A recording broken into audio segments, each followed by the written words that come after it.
Y suena en el aire de Radio Cooperativa AM770 como hace una semana exactamente, y la tenemos ahí del otro lado del teléfono, María Clara Ruiz García, nuestra psicóloga. ¿Cómo estás? Buenas tardes. Buenas, ¿cómo andan? ¿Qué tal? ¿Bien? Bien, por acá todo muy bien, por suerte. Bueno, ayer le preguntaba a Jorge Kreines, nuestro columnista de política internacional, un poco en broma, si había estado en el Obelisco protestando el fin de semana. Yo imagino, no te vi a vos tampoco fuiste a protestar. No, yo tengo ideales y soy muy responsable, además. Imagínate que crear una desconfianza con el presidente que tenemos sería ridículo, la verdad. Ahora, estamos, bueno, ya metiéndonos en la columna de psicología y, por supuesto, vos me mencionabas en la previa algo de los negacionistas. Hay también un poco de eso en esto. Digo, están los que niegan el holocausto en el mundo, están los que niegan los números de la dictadura. ¿Se puede hablar ya de un negacionismo con respecto a esto? Digo, desde el punto de vista psicológico, ¿qué pasa con esto? ¿Cómo lo mirás? Sí, exactamente. O sea, siguiendo la línea que planteás, es evidente que hay un montón de personas que se creen un poco más capaces de la media, ¿no? Como quieren sobresalir al sospechar o al tener una desconfianza ante lo preestablecido. Y la verdad que es bastante absurdo, pero como siempre, ¿no? Porque se maneja en ámbitos de idealismo, de creer que pueden idealizar la justicia, como si fuesen justicieros que niegan cuestiones, por ejemplo, sanitarias, ¿no? Los anticuarentenas. Creen que la libertad es más importante que la vida. O sea, me parece muy fuera de sitio, en realidad. Se puede hacer, hablas de idealismo, digo, y no el idealismo de los ideales en este caso, sino un idealismo de tal vez una realidad paralela o construida a partir de ciertos bombardeos culturales, mediáticos. Se puede hablar de, en este caso, personas que tienen construida una realidad ajena a lo que estamos transitando, así como lo verás en el consultorio, hay personas que niegan su propia vida, que niegan sus propios dramas. Bueno, ¿se puede tener esa psicología negacionista también? En realidad no es tanto negar la realidad, sino como de alguna manera armar una paralela que no la niega, ¿no? Que es algo más bien perverso, porque, a ver, en las estructuras psíquicas, un poco para meternos con la teoría, sabemos que la neurosis como estructura psíquica sufre, ¿no? Le duele la realidad, más o menos, pero es como una estructura psíquica que suele ser síntoma. En cambio, la psicosis no, tiene una realidad totalmente paralela, que no se condice con la realidad, no es ni siquiera que va en contra. En cambio, los perversos, fíjate que conocen la verdad, pero hacen de cuenta que no existe la ley, ¿no? Que no existe esa cuestión. Entonces, es complejo porque yo me referí, claro, a la cuestión de ideal de justicia, pero no en términos cotidianos de ideal, sino como de forma simbólica, como es aquella incapacidad de creer realmente, ¿no? Hay un poco de la infancia en ese pensamiento colectivo, también un poco se lo suele hacer, no quiero hacer un reduccionismo en las palabras, pero ciertas miradas infantilistas en esto de, bueno, yo hago lo que quiero, a mí no me tiene que venir a decir el presidente. ¿Se puede hacer un paralelismo o es muy forzado? Y, o sea, la verdad que sería como tener piedad. Eso sería tener piedad, porque ojalá fuese una cuestión infantil de no aprendizaje, ¿no? De que el argentino no aprende más y qué sé yo. No está mal esa visión. Yo creo que hay quizás una perversión también, ¿no? Como estas ganas de desafiar, pero al punto de que no sea ni siquiera una reflexión, o sea, como puede ser esto del juego, pero es un juego perverso, porque hay evidencias de que, bueno, la pandemia es mundial, de que hay muertes, de, bueno, todo lo que ya sabemos, ¿no? Sí. Sí, ahora también, pese a esa evidencia, se elige no mirarlo. Digo, en el consultorio, en la clínica, en la diaria, con un paciente es un aspecto. Ahora, en lo social y en lo colectivo, a veces la comparación mecánica puede tener un riesgo de caer en una exageración o de transpolación de situaciones distintas, pero vos podés ver en un paciente esa negación y tratar en el diálogo, en la técnica que se elija, de mostrarle otra cuestión. Ahora, a nivel social, ¿cómo hace si ya está mostrada esa otra realidad? Claro, en realidad a nivel social creo que, bueno, hay sociólogos que se dedican a analizar esas cuestiones más puntuales. La psicología, por más que sea comunitaria, es en el uno a uno o de grupos, pero más bien como parejas, más puntual, no es tan social. O sea, la psicología tiene como su recorte. O sea, si bien a veces queremos abarcar un poco de filosofía, un poco de medicina, en realidad nuestro campo es un poco más acotado que la sociología. Sí. En cuanto a abarcar a la historia, ¿no? Pero sí es un fenómeno que tiene lecturas y análisis que hoy en día son muy enigmáticos, porque hay muchas expectativas de ver cómo progresa esto, ¿no? María, la semana pasada hablábamos de la ansiedad, de lo que llevaba la cuarentena, que había muchas consultas, que la gente estaba alborotada. Hoy llevamos muchos más días de esta cuarentena. ¿Y cómo se encuentra la gente frente a esto? ¿Tenés más consultas? ¿La gente está un poco más calmada? ¿Ya se acostumbró? Porque viste que hay cierta pensamiento que dicen, la gente ya se acostumbró a la cuarentena.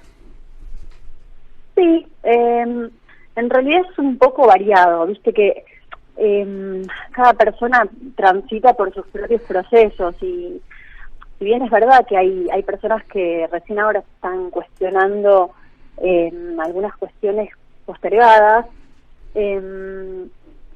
bueno, hay algunos que ya venían trabajando, algunos pacientes que ya venían trabajando y quizás en cuarentena no les vienen ocurriendo demasiadas cuestiones en su vida que les haga replantearse por dónde seguir o alguna paradoja no resuelta. Entonces quizás se espacía un poco entre, en vez de ser todas las semanas, se hacen encuentros virtuales cada 15 días, eso lo vamos viendo porque más que nada hay que confiar en los procesos individuales. Estamos viviendo todos una época muy extraña, entonces hay que ver cómo lo lleva cada uno.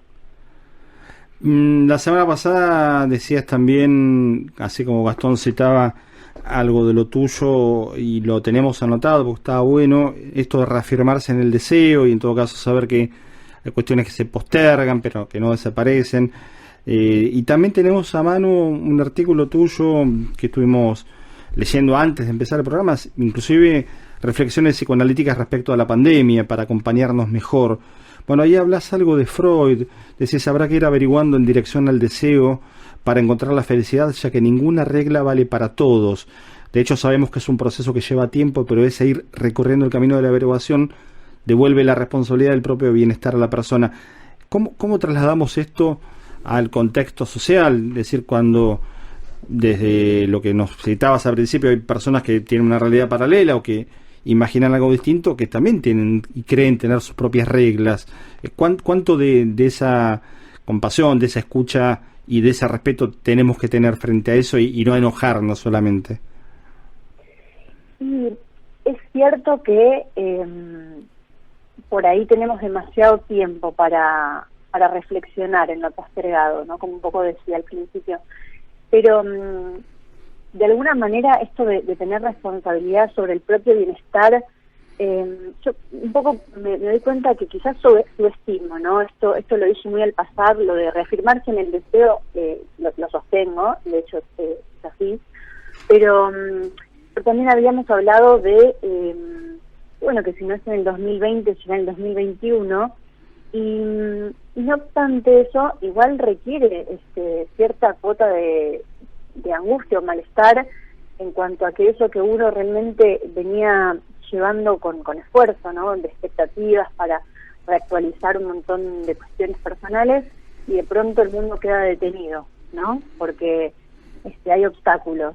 Y por un lado no quiero subestimar los obstáculos reales, porque están, pero por otro lado es verdad que siempre el ser humano encuentra alguna excusa en donde quizá, bueno, este periodo es extraordinario, ¿no? Pero de alguna manera puede también presentarse como excusa para decir, bueno, quizá no lo hago a lo que tengo ganas de hacer. Entonces, por eso también está bueno que, si es una oportunidad, la crisis, para revisar esa angustia, para revisar ese plan, para revisar cualquier incertidumbre en realidad, ¿por qué no hacer terapia, no? Me parece que es un acompañamiento emocional adecuado si uno da con la persona, ¿no?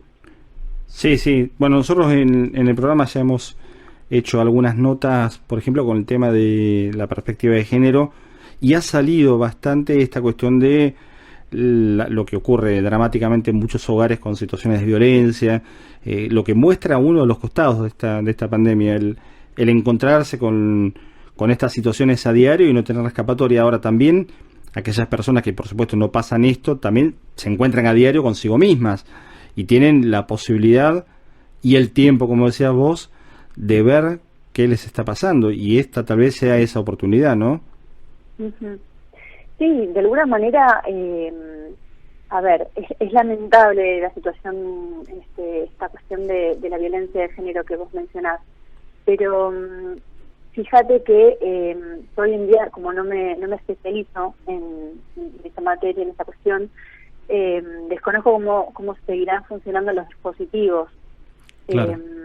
Entiendo que de manera estatal seguirán funcionando, pero al menos desde lo que es la psicología comunitaria, sí, recibimos muchos llamados nuevos porque, como comentaba la vez pasada, es cierto que quien no armó su plan de alejarse a tiempo, se las ve bravas en estas circunstancias de encierro, en donde se comparten 24 horas los 7 días de la semana, y si uno estaba bien, bueno, excelente, porque el tiempo pasa rápido, o relativamente rápido, pero uno puede compartir en familia, o en pareja, o con quien uno decida, de manera grata, pero si no, la verdad que hasta puede llegar a ser un infierno, ¿no?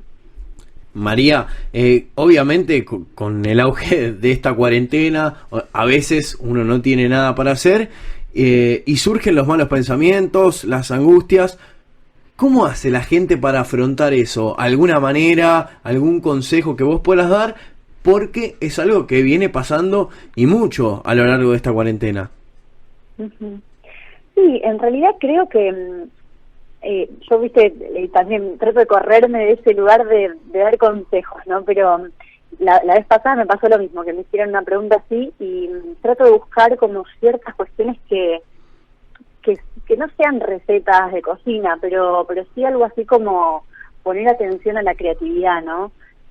A ver, es evidente que cada uno ya sabe más o menos por dónde va lo que le gusta. Hay gente que le gusta cocinar, hay gente que le gusta pintar, hay gente que le gusta arreglar muebles, qué sé yo, lo que sea.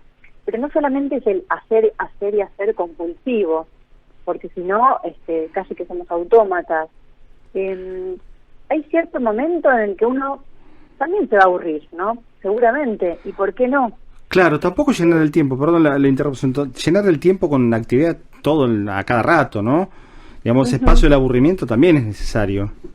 Claro, quizá lo que sí puede ser una recomendación, pero un poco porque se cae de maduro, es esta cuestión de al ser un poco, a ver, hay muchos nativos digitales, mucha población que ya nace sabiendo manejar las tecnologías de la información como de uso cotidiano, no tiene tanto problema, o no, o quizás sí, o sea, ya tiene una adicción a la tecnología, y al estar encerrados y no estar en ambientes de socialización, su única manera es estar con el teléfono día y noche. Bueno, ahí sí, quizás el consejo es como bajar un poco las horas de consumo, ¿no? Apagar un poco el celular, apagar un poco la tele, estar un poco en contacto directo con la realidad concreta también. Eso es una buena recomendación. No apaguen la radio, eso sí, así la escuchan a María Clara la semana que viene también. Sí, bueno, la radio igual es otra cosa. Yo creo que es compañera de cuando uno hace cosas. Bien la aclaración. Escúchame, te mandamos un saludo enorme. La verdad, un lujo como siempre. Esto va creciendo y como te bromeaba hoy en la previa, vamos camino al éxito. Así que sos parte de eso también. Bueno, que así sea. Les mando un abrazo. Abrazo grande. Es María Clara Ruiz García, nuestra psicóloga. La siguen en las redes como alas.claras. Llegamos a 5:30 de la tarde en Puro Contenido.